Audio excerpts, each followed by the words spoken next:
오늘은 다니엘 금식 14번째 날입니다. 14번째 날의 묵상 여러분과 함께 읽도록 하겠습니다.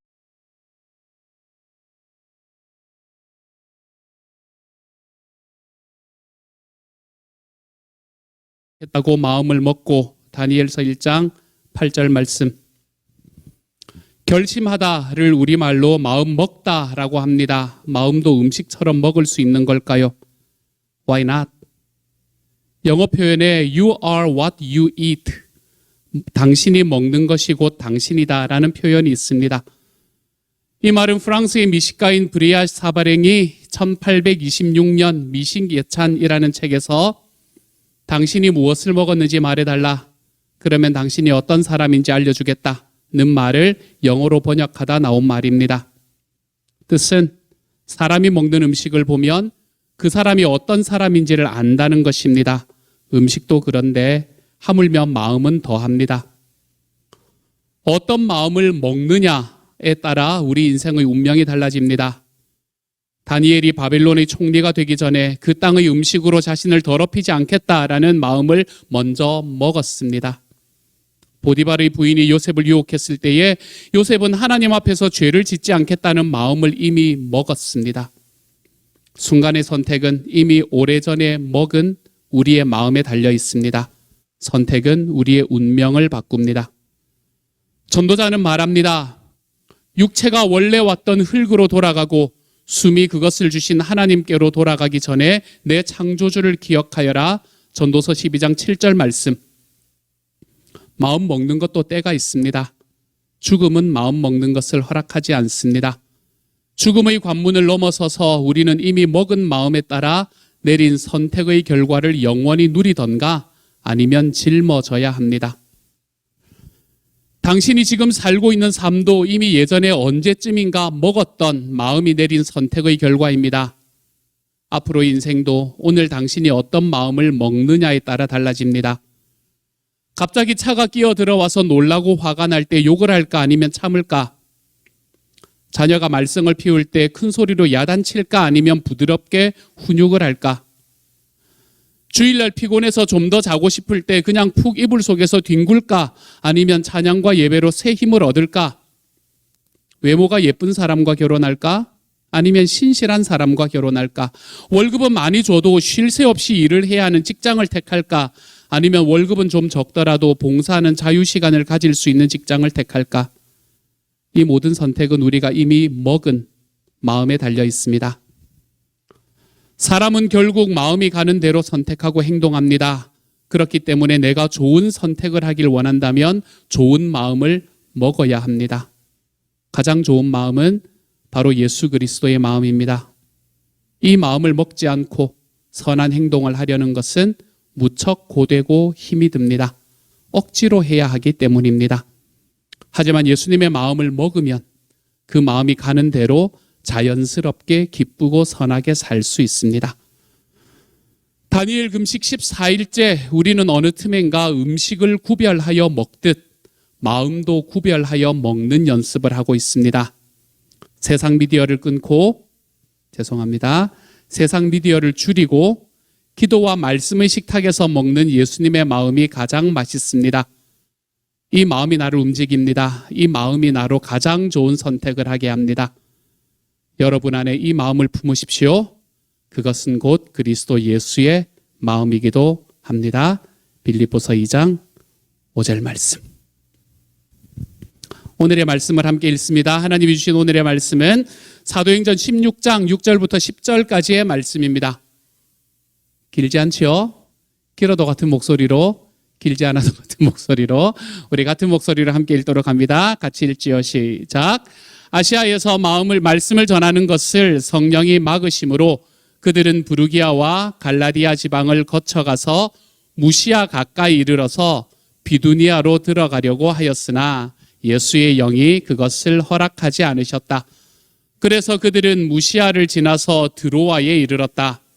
여기서 밤에 바울에게 환상이 나타났는데 마케도니아 사람 하나가 바울 앞에 서서 마케도니아로 건너와서 우리를 도와주십시오 하고 간청하였다. 이 환상을 바울이 본 뒤에 우리는 곧 마케도니아로 건너가려고 하였다.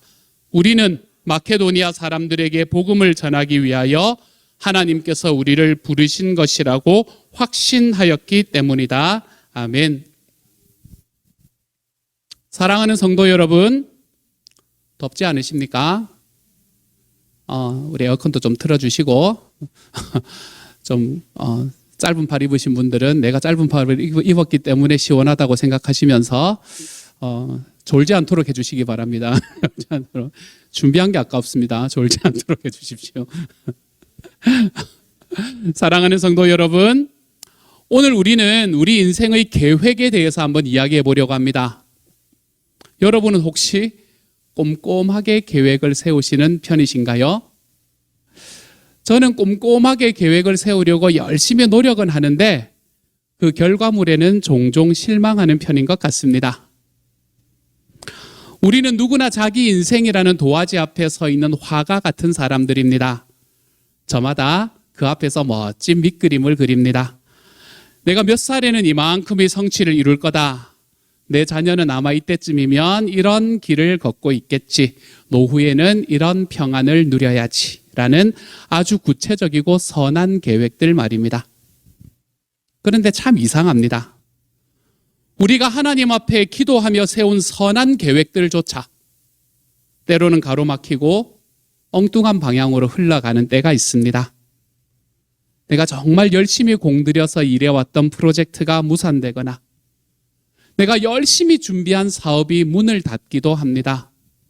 내 주변에 믿었던 사람들에게 깊이 상처를 받기도 합니다. 또 간절히 기도했던 자녀의 진로가 막히기도 합니다. 살다 보니 내 건강에 적신호가 켜지기도 합니다. 그럴 때 우리는 하나님께 이렇게 묻습니다. 하나님, 제 계획은 이게 아니었는데요. 왜 제 그림을 망치시나요? 이렇게 질문합니다. 저도 그랬습니다. 저는 2002년에 결혼과 함께 청운의 꿈을 품고 미국으로 유학을 떠나왔습니다. 제 꿈은 한국에서 제가 다녔던 장로회 신학대학교에서 구약학 교수가 되는 것. 선하지 않습니까, 여러분? 안 어울리죠? 처음에 프린스턴 신학교에서 마스터 합격 통지를 딱 받았을 때 그 꿈은 이미 이루어진 것 같았습니다. 부모님에게는 제가 하나밖에 없는 자식이라 오랫동안 외국에서 생활하기는 어려웠기 때문에 1년의 마스터 과정, 그 후에 5년의 박사 과정을 가능한 빨리 마무리하고 약간의 경험을 쌓은 후에 2010년에 은퇴하실 예정이던 김중은 교수님의 후임으로 들어가는 것. 이게 제 꿈이었습니다. 그래서 한국 교회에 대한 뜨거운 마음과 미국에서 배운 다양한 시각의 신학을 잘 버무려서 제가 존경하던 박동영 교수님처럼 좋은 후배들을 길러내는 것. 이게 제 꿈이었습니다, 여러분. 꽤나 구체적이고 선하지 않습니까? 이 정도면. 하지만 첫 해 박사과정 지원에서 실패를 겪습니다. 코스웍을 하고 있던 중인 2006년 어머니의 말기 암 소식을 듣습니다. 2008년에 어머니가 소천하시지요. 그로 인해서 제 학업이 효과적으로 이루어지지 않는 상황 등등을 겪으면서 저는 제 꿈이 무너져 간다라고 생각을 했습니다. 그때 제 마음에 매일처럼 울려 퍼졌던 질문이 바로 하나님, 제 계획은 이게 아니었는데요. 왜 제 그림을 망치시나요? 라는 이 질문이었습니다. 그런데 오늘의 본문은 바로 이 질문 앞에 선 우리에게 놀라운 대답을 들려줍니다. 그 대답은 이겁니다. 먼저 찍고 넘어가도록 합니다. 찍고 이야기를 할게요. 그 대답은 이겁니다. 우리의 계획이 막히는 그 자리가 바로 우리의 지혜보다 훨씬 크고 높으신 하나님의 거대한 프로젝트가 시작되는 지점입니다. 라는 것이 하나님의 대답입니다. 우리의 계획이 막히는 그 자리가 바로 우리의 지혜보다 훨씬 크고 높으신 하나님의 거대한 프로젝트가 시작되는 지점입니다. 여러분, 오늘의 본문은 사도 바울의 답답함이 느껴지는 곳에서부터 시작합니다. 바울의 일행은 열정이 가득한 사람들이었습니다. 그들은 예수님의 복음을 전해야겠다라는 이 선한 목적을 가지고 바나바와의 갈등까지도 감수하고 이별까지도 감수한 채 그들은 아시아로 육로로 가려고 했습니다. 그런데 성령이 그 길을 막으십니다. 그래서 북쪽인 비두니아로 방향을 틀어보지만 이번에도 예수의 영이 그 길을 허락하지 않습니다. 바울은 엄청 당황했을 겁니다. 하나님, 제가 지금 놀러 가고 있는 겁니까? 내가 복음 전하러 가겠다는데 왜 자꾸 제 길을 막으십니까? 아시아로 가려고 하면 no, 북쪽인 비두니아로 가려고 해도 wait. 주님 왜 이러시는 겁니까? 바울의 답답함은 거기까지 가는 내내 이어졌을 겁니다. 이처럼 자기가 가려던 길이 사방으로 다 막혀버린 바울은 결국에 아시아의 서쪽 끝 항구 도시였던 드로아라는 곳까지 밀려 내려갑니다. 막히고 또 막혀서 결국 도착한 곳입니다. 드로아라는 곳은 소아시아의 끝자락, 이제 바다를 마주한 항구 도시입니다. 이제 여기서는 더 이상 육로로는 갈 수가 없는 막다른 골목입니다. 여기까지 왔을 때 바울은 무엇을 했을까요? 아마도 이때야 비로소 바울은 자신의 지도와 계획표를 내려놓기 시작했을 겁니다. 그곳은 자신의 경험과 전략이 통하지 않는 자리라는 것을 그는 인정해야만 했을 겁니다. 그런데 그곳이 바로 하나님의 세미한 음성이 들리는 자리가 되기 시작합니다. 사랑하는 여러분, 기억하십시오. 내 계획이 끝나는 바로 그곳에서 하나님의 계획이 시작됩니다. 우리는 흔히 선한 일을 하려고 할 때 길이 딱 열리면 이게 하나님의 뜻이구나 라고 생각합니다. 그렇게 우리 가는 과정에 길이 막히면 이건 사탄의 방해구나 라고 생각합니다. 많은 경우에 그렇습니다. 하지만 오늘의 본문처럼 하나님이 직접 길을 막고 계시는 때도 있습니다, 여러분. 때로 우리의 삶에도 바울이 답답함을 겪었던 이 드로아의 밤 같은 시절이 우리에게도 찾아옵니다. 내가 밀려 여기까지 왔는데 더 이상 꼼짝도 할 수 없는 그 드로아의 밤, 이것이 우리에게도 찾아옵니다. 기도를 열심히 하고 내가 선한 의도를 가졌음에도 사업이 막힙니다. 나의 선한 의도와 상관없이 관계가 틀어집니다. 계획은 무산될 때가 있습니다. 하지만 기억하십시오. 우리에게는 아직 잘 보이지 않고 아직 잘 당장 이해되지 않을 수 있지만 하나님의 no는 거절이 아니라 더 좋은 것을 위한 wait이라는 사실을 기억하십시오. 어린아이가 퍼즐을 할 때를 한번 상상해 보십시다. 아이는 지금 손에 시커먼 검정색 조각 하나를 들고 있습니다. 이걸 보며 울상을 짓습니다. 이건 안 예뻐. 이건 버릴래. 라고 말하면서요. 하지만 옆에 서 있는 부모님은 알고 있습니다. 그 어두운 조각이 딱 그 자리에 들어가야만 아름다운 밤하늘이 별이 빛나고 전체의 풍경화가 완성된다는 사실을 말입니다. 우리 인생도 마찬가지입니다. 우리는 오늘이라는 작은 조각 하나가 내 계획대로 안 맞춰지면 내 인생이 망가졌다고 생각합니다. 하지만 하나님은 우리 인생의 시작부터 끝까지 그 빅 픽처를 한눈에 보고 계시는 분이십니다. 오늘의 본문에서 바울에게도 마찬가지였습니다. 바울은 자신이 보았고 경험했던 지역, 그 아시아에 있던 작은 마을들을 생각했지만 하나님은 그에게 지금 유럽이라는 거대한 대륙의 문을 열 준비를 하고 계셨던 겁니다. 바울의 계획이 막혔던 이유는 하나님이 그를 더 넓은 바다로 밀어내고 계셨기 때문에 그랬습니다. 사랑하는 여러분, 기억하십시오. 하나님의 계획은 우리의 생각보다 큽니다, 여러분. 그의 길이 막혔을 때 바울은 주저앉아서 원망하지를 않습니다. 그는 포기하지 않고 거기서 새로운 길을 모색합니다.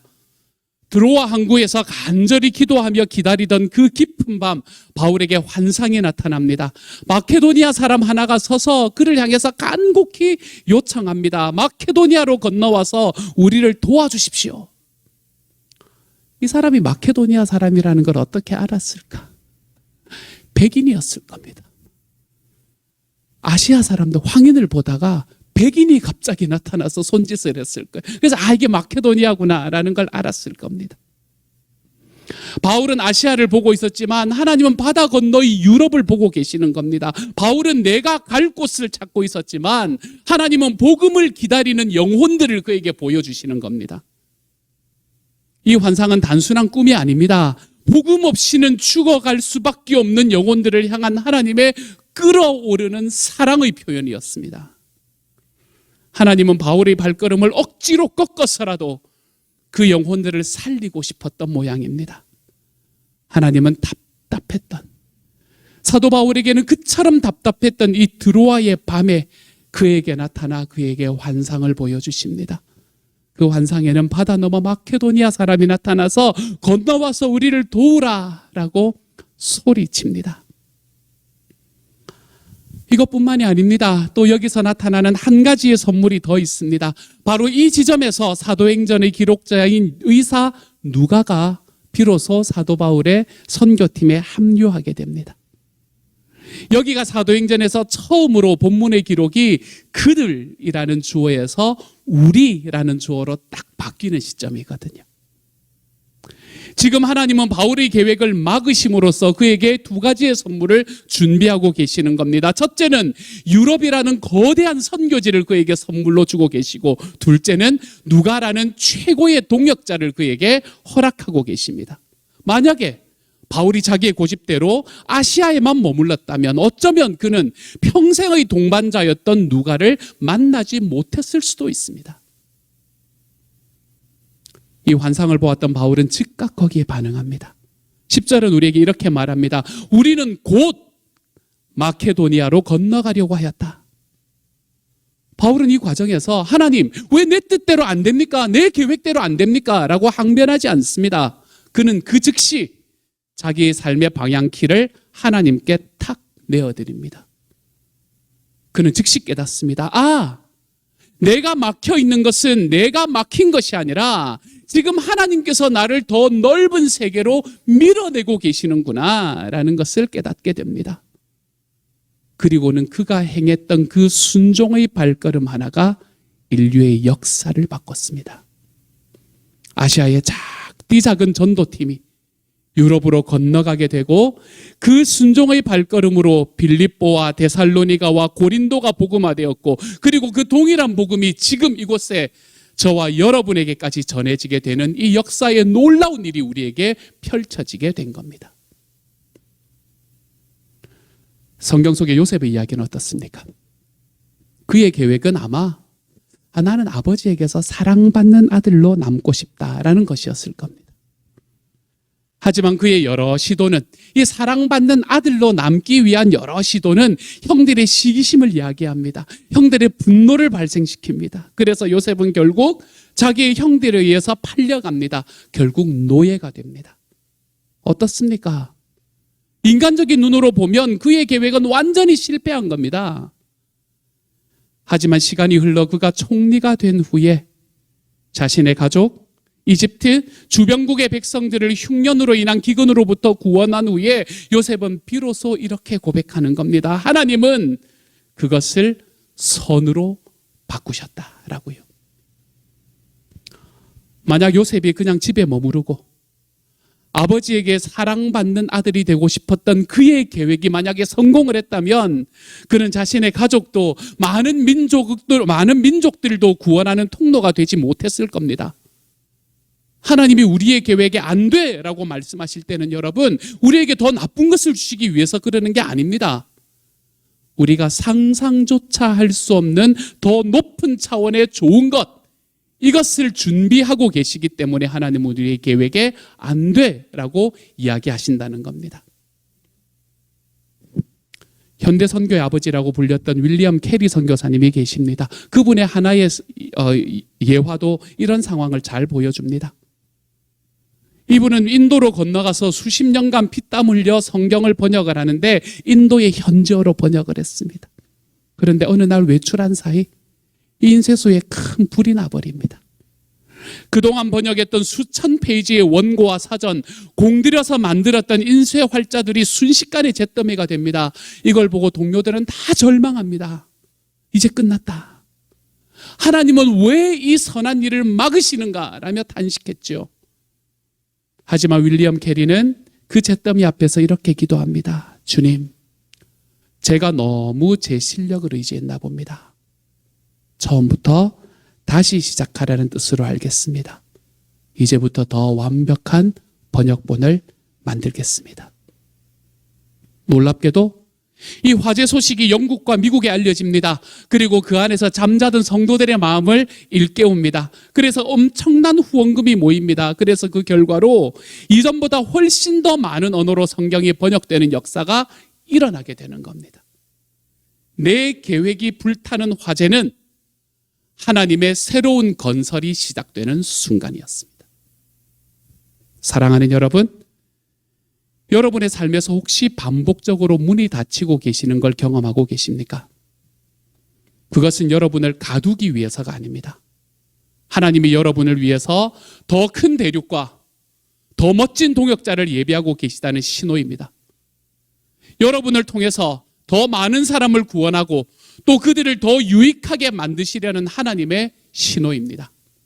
그러니 하나님의 노우는 언제나 더 좋은 것을 향한 더 놀라운 예스를 품고 있음을 믿으시기를 바랍니다. 그래서 여러분의 인생의 운전대를 좀 주님께 맡겨드리며 살아갈 수 있기를 소망합니다. 비록 내 눈에 지금 전체의 그림이 다 보이지는 않지만 하나님이 나를 인도하시는 더 큰 사명의 그림으로 한 걸음씩 더 걸어가 볼 수 있기를 우리 주님의 이름으로 소망합니다. 기억하십시오, 여러분. 주님의 계획은 언제나 우리의 생각보다 크십니다. 이제 시선을 구약의 출애굽기 현장으로 살짝 한번 옮겨보겠습니다. 출애굽기 1장 15절부터 21절까지의 말씀입니다. 우리 한번 함께 읽어보도록 하겠습니다. 같이 읽습니다. 시작. 한편 이집트 왕은 시브라와 부아라고 하는 히브리 산파들에게 이렇게 말하였다. 너희는 히브리 여인이 아이 낳는 것을 도와줄 때에 잘 살펴서 낳은 아이가 아들이거든 죽이고 딸이거든 살려두어라. 그러나 산파들은 하나님을 두려워하였으므로 이집트 왕이 그들에게 명령한 대로 하지 않고 남자아이들을 살려두었다. 이집트 왕이 산파들을 불러들여 그들을 꾸짖었다. 어찌하여 일을 이렇게 하였느냐? 어찌하여 남자아이들을 살려두었느냐? 산파들이 바로에게 대답하였다. 히브리 여인들은 이집트 여인들과 같지 않습니다. 그들은 기운이 좋아서 산파가 그들에게 이르기도 전에 아기를 낳아버립니다. 그래서 하나님이 산파들에게 은혜를 베풀어 주셨으며 이스라엘 백성들은 크게 불어났고 매우 강해졌다. 하나님은 산파들이 하나님을 두려워하는 것을 보시고 그들의 집안을 번성하게 하셨다. 아멘. 여기에 바울보다 더 절박한 상황에 놓여진 사람들이 있습니다. 두 여인입니다. 히브리 산파였던 시브라와 부아라는 사람입니다. 당시 이집트 왕이었던 파라오는 신과 같은 존재였습니다. 그가 남자 아기는 모두 다 죽여라 라고 명령했습니다. 여러분, 이건 선택의 문제가 아닙니다. 어기면 본인은 물론 가족 전체가 몰살당할 수 있는 이 공포스러운 상황이었습니다. 하지만 17절은 그들의 위대한 결단을 우리에게 기록합니다. 같이 한번 읽겠습니다. 시작. 그러나 산파들은 하나님을 두려워하였으므로 이집트 왕이 그들에게 명령한 대로 하지 않고 남자아이들을 살려두었다. 아멘. 산파들은 이 이집트 왕의 분노보다 하나님의 통치를 훨씬 더 크게 보았습니다. 자기 인생의 계획이었던 이 생존을 지키기 위해 타협하는 것이 아니라 하나님의 계획인 생명을 지키기 위해 자기를 내어 던지는 이 거룩한 두려움을 이 산파들은 선택한 겁니다. 그들은 하나님이 이집트의 왕보다 더 위대하고 크시다는 것을 알았습니다. 그래서 이 위대하신 하나님을 두려워하기 시작했던 겁니다. 그리하여 그들은 히브리의 남자아이들을 살립니다. 그리고 그들의 이러한 행위를 통해서 하나님의 약속이 계속해서 이루어질 수 있게 된 거예요. 이 산파들의 이름이었던 십부라라는 이름은 맑음을 이야기합니다. 부아라는 이름은 찬란하다라는 말입니다. 그들은 자신의 이름처럼 이 세상의 어두운 명령 앞에서도 하나님을 경외함으로 맑고 찬란한 자기의 이름을 지켜낼 수 있었던 겁니다. 이 두 산파들의 인생은 요 출애굽기의 말씀에서 잠깐 언급되다가 성경에서 다시는 등장하지 않습니다. 그들의 삶은 인류의 역사와 하나님의 구원 역사 안에서 보면 마치 하나의 점에 불과한 것 같습니다. 그렇지만 그들은 마음을 결단하여 이집트의 왕보다 더 크고 놀라우신 하나님께 순종합니다. 그리고 아이들을 살립니다. 산파들은 그 일을 하여서 지금 내가 엄청난 하나님의 일과 계획을 하고 있는 하나님의 계획을 이루어 드리는구나 라고 이해하면서 이 일을 행하지는 않았을 겁니다. 자기의 삶에 온 인류의 역사에 보여주시는 이 하나님의 그림이 무언지를 알고 그 일을 한 게 아닐 겁니다, 여러분. 하지만 단지 지금 자신의 그 현실 가운데 이 아기들을 죽이는 것이 하나님의 뜻이 아니다 라는 것, 이것 하나 알기, 하나님이 주신 그 크신 계획 속에서 아이들을 죽이지 않는다라는 바로 그 점과 같은 사건에 자기의 생애를 다 걸고 이들은 하나님의 뜻을 따라갔던 겁니다. 인상주의 화가 중에 조르주 쉐라라는 분이 계십니다. 이건 구글이 저에게 이야기해 준 거예요. 저 인상주의 잘 모릅니다. 질문은 우리 교회 화가 하신 분들께 물어주세요. 인상주의 화가 중에 조르주 쉐라라는 분이 계신답니다. 이분은 캔버스에 선이 아닌 순수한 원색의 점들을 화면에 섞어서 막 찍어서 표현함으로 그림을 보는 사람의 눈과 망막에서 섞이는 그런 그거를 기술을 갖고 계시는 분이었습니다. 작은 점들을 찍어서 제작된 그림은 멀리서 보면 통일된 그림으로 보이며 그 안에 있는 그 색들은, 그 원색의 색들은 서로 영향을 받아서 그것을 보는 사람의 눈에서 이 시각적인 잔상을 일으킨다고 합니다. 이것을 점묘화라고 부른대요. 잘 모릅니다. 그렇게 부른대요. 쉐라가 그린 여러 그림 중에서 유명한 두 그림을 잠시 감상해 볼 건데요. 이제 나중에 보겠지만 왼쪽에 있는 것이 그랑드자트 섬의 센강이라는 그림이고 오른쪽의 그림이 일요일 오후의 그랑드자트 섬이라는 그림입니다. 많은 점들로 이루어진 이 그림은 그냥 가까이서 보면 의미 없는 수만 개의 점들일 뿐입니다. 하지만 이것을 멀리서 보면 그 점들이 모여서 아름다운 풍경이 됩니다. 우리의 인생처럼 말입니다. 요 그림입니다. 잠깐 뭐라 그래?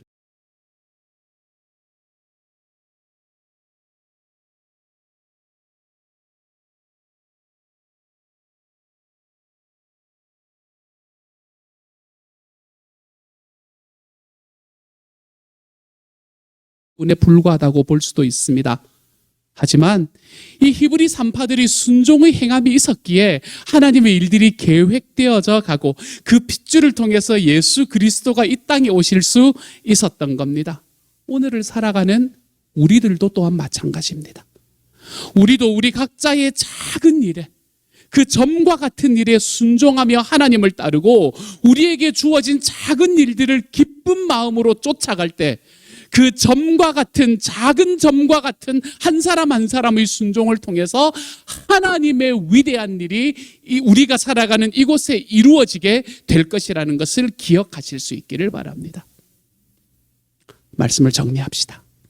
사랑하는 성도 여러분, 세상은 능력 많은 사람이 대우받습니다. 힘 있는 사람이 존경받습니다. 그래서 끊임없이 힘을 쌓으려고 합니다. 조건을 만들려고 하고 스펙을 쌓습니다. 하지만 세상은 그 안에서 이룬 것을 가지고 서로 자랑하고 또 누가 더 잘났느냐를 가지고 재고 싸웁니다. 그렇지만 하나님의 나라는 능력 있고 잘난 사람을 세워서 일을 맡기고 그에 따른 보상을 주는 것이 하나님의 나라가 아닙니다. 부족하고 못난 것처럼 보이는 사람, 세상에서 별로 주목받지 못하는 사람을 세워서 그들에게 은혜를 주시고 그들을 하나님의 점으로 사용해서 하나님의 그림을 그려가는 나라가 바로 하나님의 나라입니다. 예수님을 보십시오. 그분은 하나님의 아들이시기 때문에 무한한 힘을 가지신 분이십니다. 말 한마디로 돌들이 변해서 아브라함의 자손이 되게 하실 수 있는 분이셨습니다. 그런데 이 예수님은 세상의 힘으로 세상을 이긴 것이 아닙니다. 십자가를 지심으로 몸소 죽음 속으로 걸어 들어감으로써 예수님은 세상을 이기셨습니다. 예수님은 그 죽음 아래서 부활하심으로 죽음을 이기시게 된 거지요. 그리스도인은 세상의 것이 부족하다고 진 것이 아닙니다. 세상의 방식으로 싸우지 않았다고 패하는 삶이 아닙니다.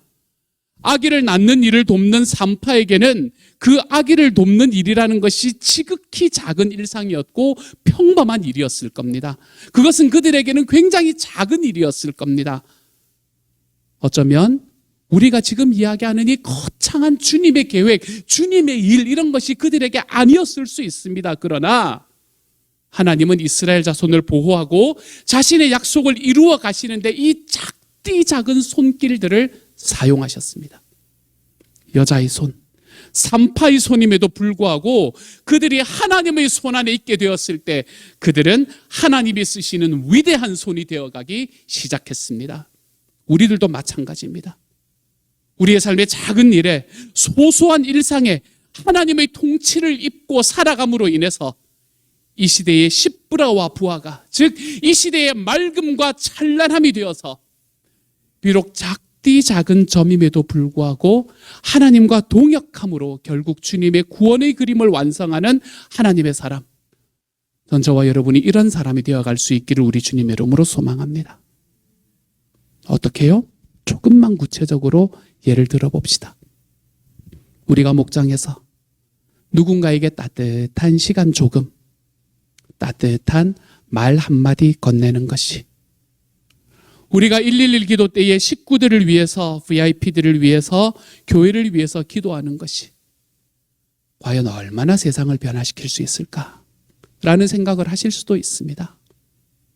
하지만 작은 물방울이 계속해서 떨어지면 바위가 패이듯이 우리의 작은 행함과 순종은 하나님을 경외하는 마음으로 주님의 말씀에 귀 기울이고 따르는 것, 이건 우리의 삶에 비록 극히 작은 일 같아 보이지만 이 하나님의 큰 완성인 그림 속의 한 부분 점을 이루어서 결국에는 나의 그 작은 삶의 일상이 하나님의 큰 구원의 그림을 완성하게 되는 놀라운 역사의 한 부분으로 우리는 서갈 수 있게 될 겁니다.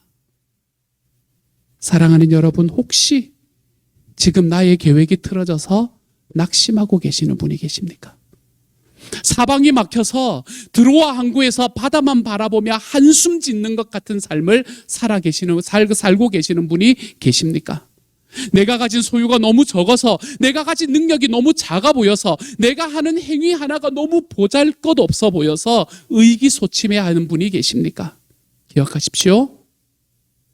하나님의 계획은 우리의 계획보다 훨씬 크고 높습니다. 바울을 통해 유럽의 문을 여셨던 하나님이, 산파들을 통해서 민족의 구원자를 살리셨던 그 하나님이 지금 여러분의 인생의 지도를 다시 그리고 계시는 겁니다. 그러니 여러분의 좁은 식견으로 하나님을 제한하지 마십시오. 내 계획이 무너진 그 자리가 하나님의 기적이 시작되는 베이스 캠프임을 기억하십시오, 여러분. 오늘 하루, 이번 한 주 내 생각보다 높으신 하나님의 지혜를 신뢰하며 여러분에게 맡겨진 작은 일상의 자리에서 여러분 순종의 점을 찍어 나갈 수 있는 하나님의 사람이 되십시오. 그 맑고 찬란한 십부라와 부와 같은 순종을 통해 하나님은 반드시 여러분의 인생을 주님이 계획하신 아름다운 명작, 마스터피스로 완성해 가시게 될 겁니다. 시작할 때 말씀드렸던 제 인생의 계획은 어떻게 됐냐고요? 왜 제 계획을 망치십니까? 라고 질문했던 제게 하나님은 장로회 신학대학교의 교수가 되는 것보다 훨씬 더 벅차고 행복한 예수님의 소원을 이루기 위해 함께 힘쓰는 시온영락교회의 목사가 되게 해주셨습니다. 제가 교수가 되었다면 절대 경험하지 못했을 섬김의 기쁨, 올곧은 교회를 함께 세워가는 즐거움을 제게 가득가득 채워주셨습니다. 사랑하는 여러분, 기억하십시오. 내 인생을 향한 주님의 계획은 언제나 나의 계획을 넘어서 있습니다.